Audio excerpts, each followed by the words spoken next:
નમસ્તે વિદ્યાર્થી મિત્રો, આપ સૌનું ફરી એક વખત હાર્દિક સ્વાગત છે માસ્ટર જ્ઞાનગુરુ 2ની અંદર. મિત્રો, આજનો પણ વિડીયો છે આપણો બીજી પરીક્ષા જે શરૂ છે, પ્રિલિમિનરી પરીક્ષા 2025-26 ધોરણ 10 વિષય વિજ્ઞાન બપોર પરનું જે પેપર હતું મિત્રો, એને જ આપણે ચર્ચા કરવી છે. અને મિત્રો ખાસિયત એ છે કે સંપૂર્ણ જવાબ આજે શેર કરવા છે મિત્રો. વિભાગ એ થી માંડી ડીના તમામ જવાબ આજે મિત્રો હું શેર કરું છું. આશા રાખું છું આપને વિડીયો પસંદ આવશે. અને વિડીયોની શરૂ કરતાં પહેલાં ખાસ જણાવીશ મિત્રો કે તમે ચેનલની પહેલી વખત મુલાકાત લઈ રહ્યા છો તો ચેનલને સબસ્ક્રાઈબ કરવાનું ભૂલતા નહીં. અને વિડીયો પસંદ આવ્યો તો ખાસ લાઇક કરજો. કંઈ પણ પ્રશ્ન હોય તો કોમેન્ટ બોક્સમાં કોમેન્ટ કરજો મિત્રો. તો આશા રાખું છું આપણે વિડીયોને લાઇક કર્યો હશે. હવે આપણે સ્ટાર્ટ કરીએ વિભાગ એથી, બરાબર છે. ત્યાર પછી બી, ત્યાર પછી સી અને ડીના સંપૂર્ણ જવાબો મિત્રો. તો વિભાગ એમાં જે વિકલ્પો હતા એની જરાક અહીંયા ચર્ચા કરી લઈએ આપણે. તો પહેલો જ વિકલ્પ, વનસ્પતિ તેલમાંથી વનસ્પતિ ઘી બનાવવા કયા ઉદ્દીપકનો ઉપયોગ થાય? તો મિત્રો અહીંયા આવશે નિકલ, બી, બરાબર છે. પછી બીજો વિકલ્પ જે છે કે નીચેના પૈકી કયો ઘ્રાણેન્દ્રિય સૂચક છે? તો એમાં આવશે વેનીલા, બરાબર છે. ત્રીજો વિકલ્પ છે 5 ઓમેગા, 10 ઓમેગા, 15 ઓમેગાના 3 અવરોધોને એકબીજા સાથે સાંકળીને સમાંતર જોડતા પરિપથનો સમતુલ્ય અવરોધ કેટલો થશે? તો 5થી નાનો થશે મિત્રો, બરાબર છે. ત્યાર પછી ચોથો વિકલ્પનો જવાબ આવે છે એ 3.6 × 10⁶. પાંચમો જે વિકલ્પ છે મિત્રો, અંતર્ગોળ રેખાની સામે વસ્તુને કયા સ્થાને મૂકી હોય તો તેનું પ્રતિબિંબ પણ તે જ સ્થાને મળે, તો એ આવશે મિત્રો વક્રતા કેન્દ્ર પર મૂકો ને ત્યારે. અને છઠ્ઠો વિકલ્પ, વાતાવરણને તે કયા રંગના પ્રકાશનું સૌથી વધારે પ્રકિરણન થાય? તો મિત્રો એમાં આવશે વાદળી રંગનું. કયો આવશે? વાદળી રંગ. તો આ તો આપણા 6 વિકલ્પો. આગળ વાત કરશું આપણે ખાલી જગ્યાની.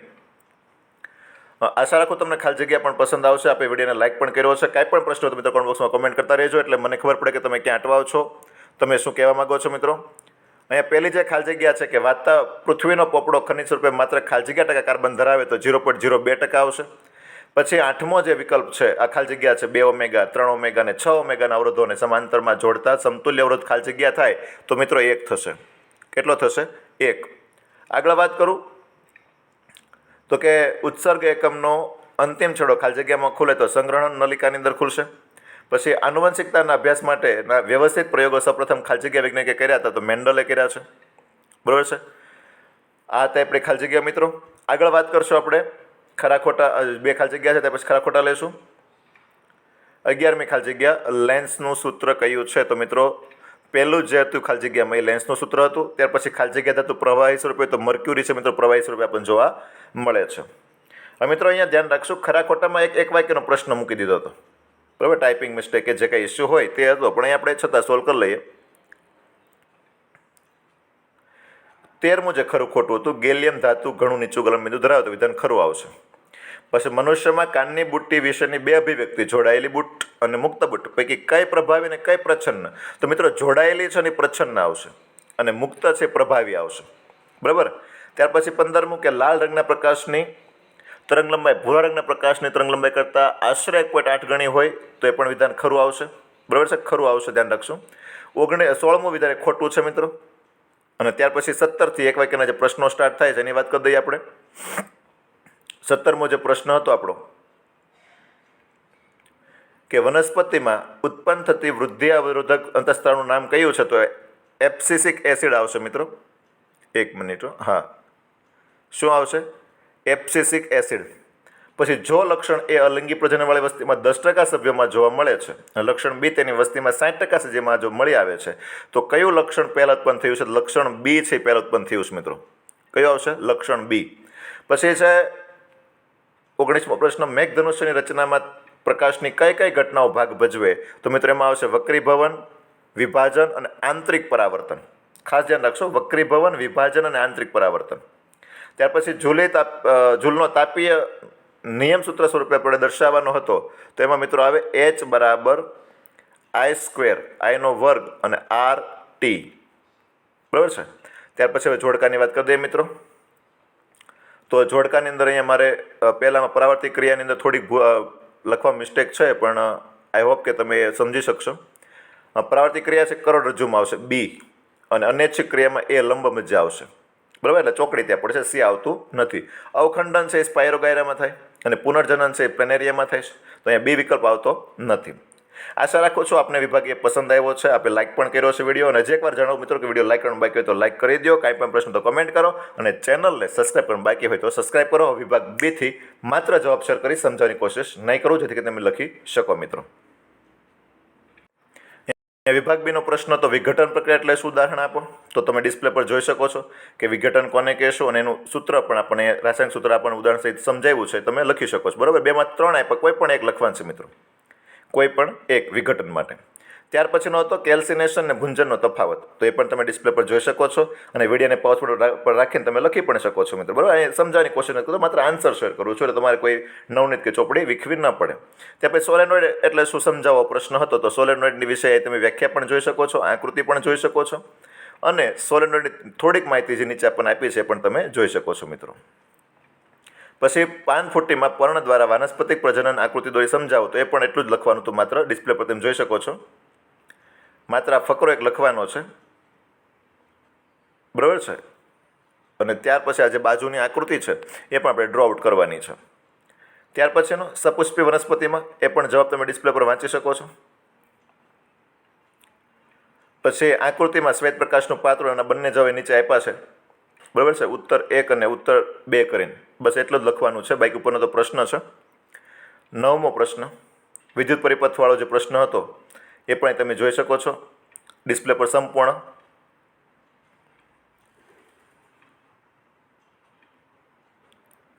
ત્યાર પછીનો પ્રશ્ન હતો 20 ઓમેગાવાળો અવરોધ જે છે એનો દાખલો જે ગણવાનો હતો, એ ડિસ્પ્લે પર સંપૂર્ણ જવાબ તમે જોઈ શકો છો, 15 કિલો જૂલ આવશે. ત્યાર પછીનો પ્રશ્ન હોકાયંત્રની સોયને ગજાચુંબકની બાજુમાં લઈ જતા કોણાવર્તન કેમ થાય છે, તો એ પણ જવાબ તમે ડિસ્પ્લે પર વાંચી શકો છો. અને ત્યાર પછીનો તફાવત થોડોક ઝૂમ કરું છું. બરાબર છે, ઉત્પાદક સજીવો અને ઉપભોગી સજીવો બંનેના 4 મુદ્દા છે, એ પણ તમે આરામથી લખી શકો તેટલું દેખાય છે આપણને. નિવસન તંત્રવાળો જે પ્રશ્ન છે, બરાબર છે, એનો જવાબ તમે અહીંયા વાંચી શકો છો. ઓકે, ત્યાર પછી માનવ શ્વસન તંત્રના અંગોના માત્ર નામ આપણે લખવાના હતા, તો 5 નામ તમે ડિસ્પ્લે પર વાંચી શકો છો મિત્રો. બસ આ 5 નામ આપણે લખવાના હતા મિત્રો. ચલો આગળ જોશું.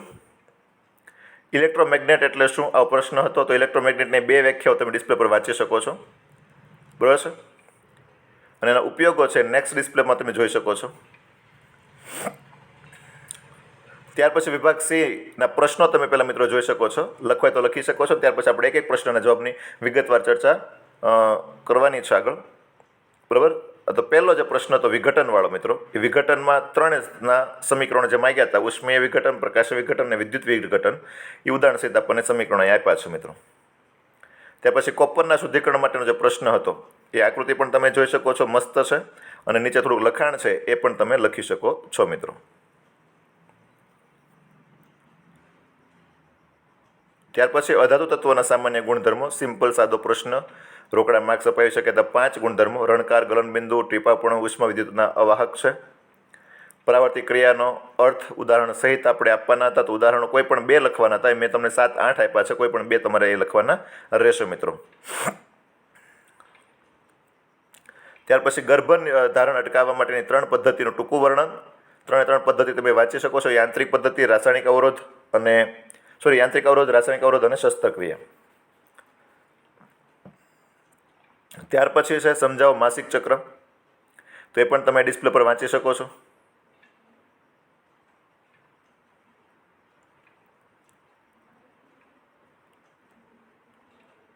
પછી પ્રકાશનું પરાવર્તનવાળો એક પ્રશ્ન આપણે જે હતો અંતર્ગોળ અરીસાવાળો, તે પણ આકૃતિ તમને આપી છે.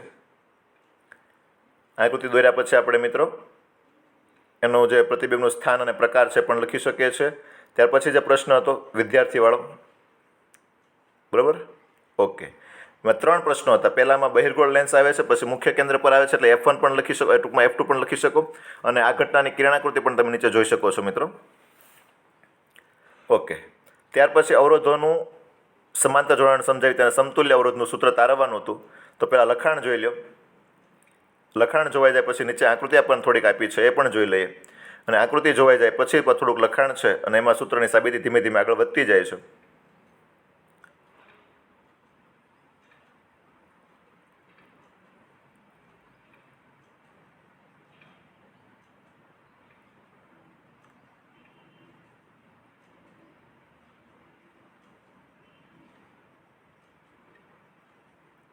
વિભાગ ડી 4 માર્ક્સના પ્રશ્નો.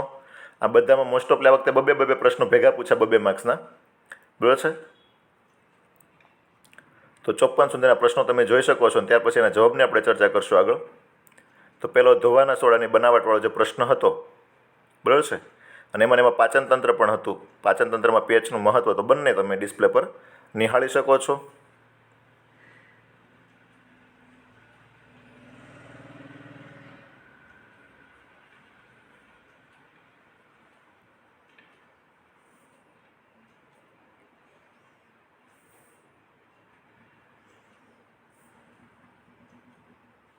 ત્યાર પછી સોડિયમ હાઇડ્રોક્સાઇડની બનાવટ અને એના ઉપયોગો. ઓકે, ત્યાર પછી બંધારણીય સમઘટકો એટલે શું, અને ઉદાહરણ આપણે આપવાનું હતું તો બ્યુટેન છે, અને આ છે એનું સમઘટકની આકૃતિ. એસ્ટીકરણનો જે પ્રશ્ન હતો, એસ્ટીકરણની પ્રક્રિયા અને ઉદાહરણ સહિત આપણે એને આપવાનું હતું. તો એસ્ટીકરણ તમે વાંચી શકો છો મિત્રો, ઉદાહરણ પણ નીચે જોઈ શકો છો.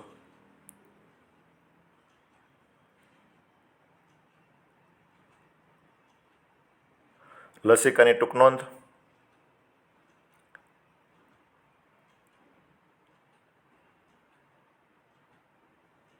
અને 49માં બી જે છે જલવાહક અને અનવાહક 2 ઘટકો છે, બંનેના કાર્યો પણ અહીં તમને દેખાડ્યા છે.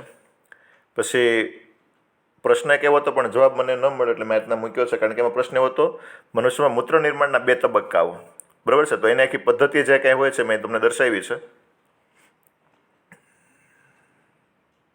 ત્યાર પછી વહેલો સૂર્યોદય અને મોડો સૂર્યોદય થવાનું કારણ શું છે એ પણ એ તમે વાંચી શકો છો, લખી શકો છો, અને આકૃતિ પણ તમે ડ્રો આઉટ કરી શકો છો.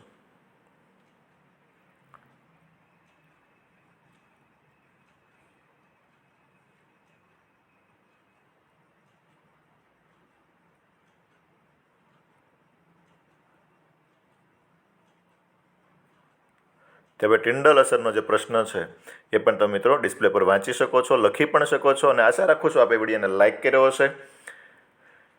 કાંઈ પણ પ્રશ્ન હોય તો કમેન્ટ બોક્સમાં કોમેન્ટ પણ કરી છે મિત્રો.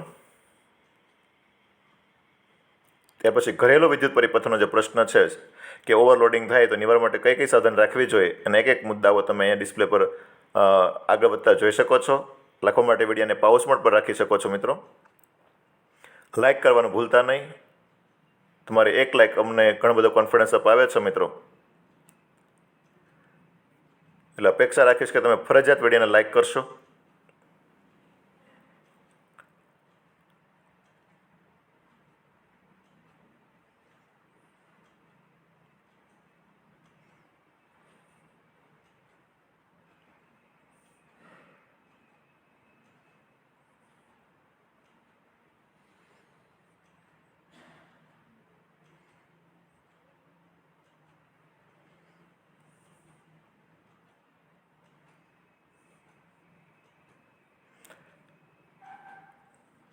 અને જૈવિક વિશાલનનો જે પ્રશ્ન હતો,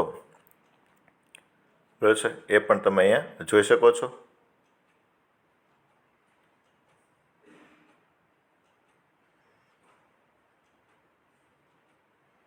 તો મિત્રો આ તો આપણું પ્રિલિમિનરી પરીક્ષા 2025-26 ધોરણ 10 વિજ્ઞાનનું પેપર. આશા રાખું છું તમને પસંદ આવ્યું છે, તમે લાઇક પણ કર્યું હશે, અને કાંઈ પણ પ્રશ્નો તો મિત્રો કમેન્ટ બોક્સમાં કોમેન્ટ કરજો, અને મિત્રો પસંદ આવ્યું તમારા મિત્રોને શેર કરવાનું ભૂલતા નહીં. ખૂબ ખૂબ આભાર. Thank you.